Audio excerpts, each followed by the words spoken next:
Sanders, and this is the History Books Review. I've been focusing on a close reading of Edward Gibbon's Decline and Fall of the Roman Empire for the last couple of years. I'm just over halfway through now, with getting on for nearly 200 videos, so if you want to watch them from the beginning with the Emperor Augustus, maybe get a sandwich. We've come a long way since then, and are now on to the Eastern emperors who ruled in Constantinople. In the most recent one, we covered the reigns of Justin and Tiberius, who died at the end of the last episode. The new emperor was Maurice, whose virtues seem to be backed up with a bit more actual achievement than those of Tiberius. He too was from a military background. His grounds for getting the job were that he was picked out from the crowd for his great qualities by Tiberius, and he seems to have chosen well. This was a period of relative military and diplomatic success for the Byzantines. The Persians were pushed back a little. The Avars were countered in the Balkans. Gibbon doesn't seem to have been aware of the Strategicon, a military manual that is sometimes attributed to Maurice himself.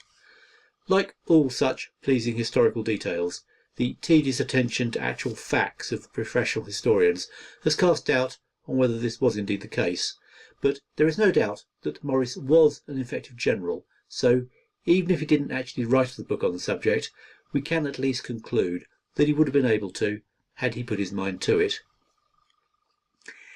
In Italy, he reorganised the area around Ravenna into a semi-autonomous region with local power in the hands of a single man, answerable directly to the emperor.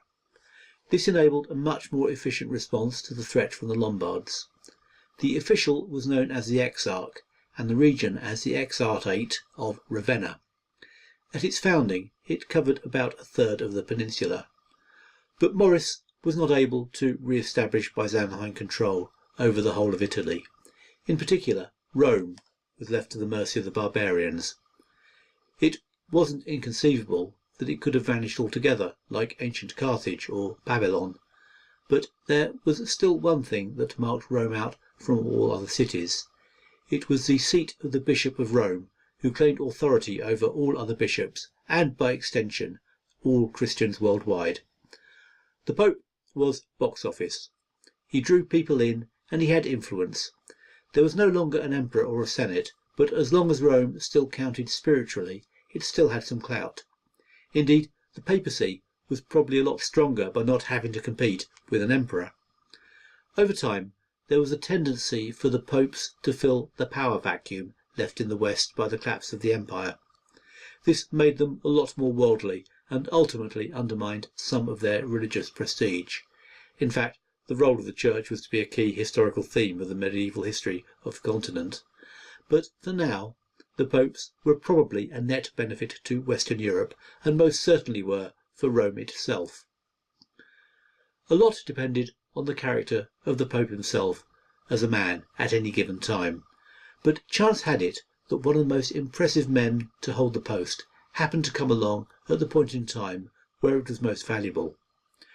Gregory I, the only pope ever to have been canonised, was an efficient administrator. He was a brilliant strategist. He was an able diplomat. He may well have been a sincere and pious believer as well. It's actually easier to believe that he was than that he was just an effective spin doctor, but we can't discount the possibility that he was just a really, really good spin doctor. I'm inclined to give him the benefit of the doubt, though. Gregory started his career outside the church as an envoy to Constantinople on behalf of the prefect of Rome, which he did very effectively. But although his abilities were noted, they were not sufficient to actually get the help the Romans needed out of the emperor. Gregory didn't take it well. He gave up on secular politics. He had a spell as a monk, after which his obvious virtues made him the choice of both the clergy and the people when the top job fell vacant.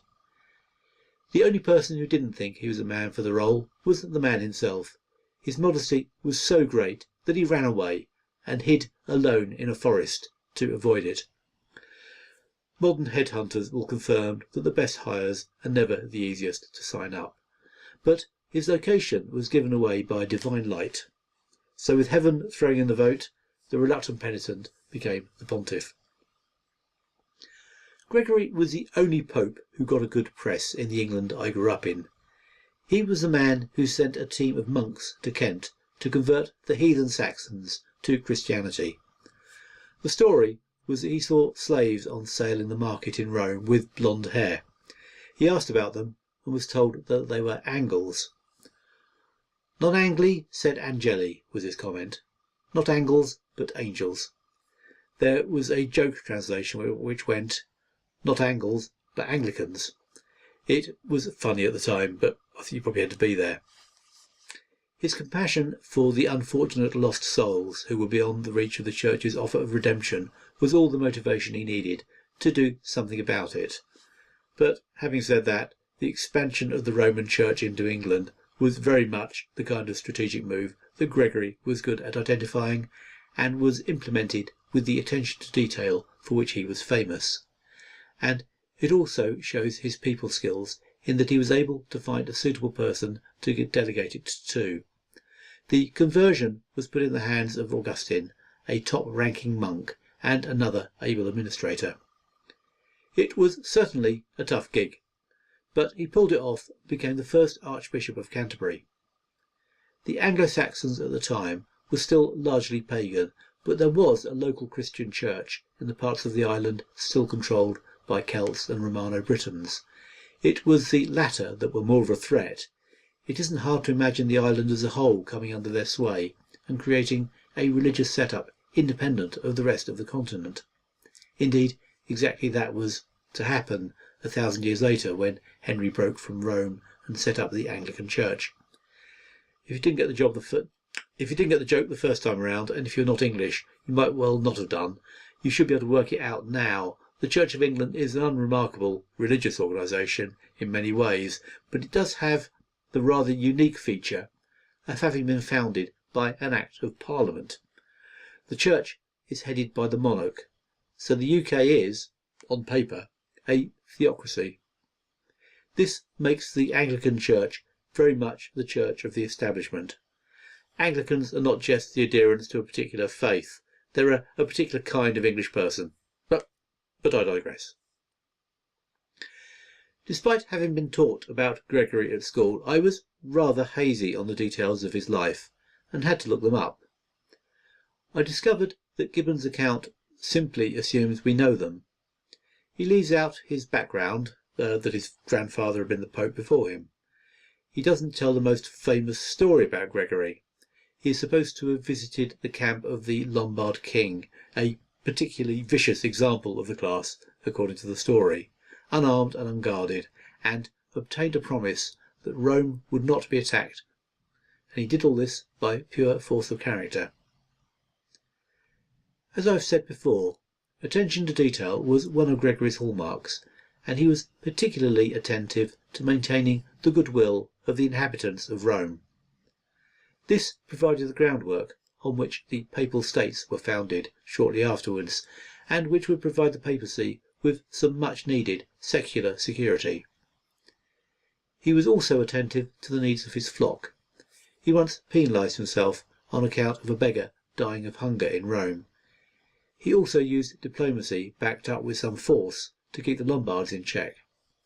This obliged the Church to become a political entity, which would lead to trouble down the road, but it was more or less forced on him by the inability of Constantinople to support Italy militarily.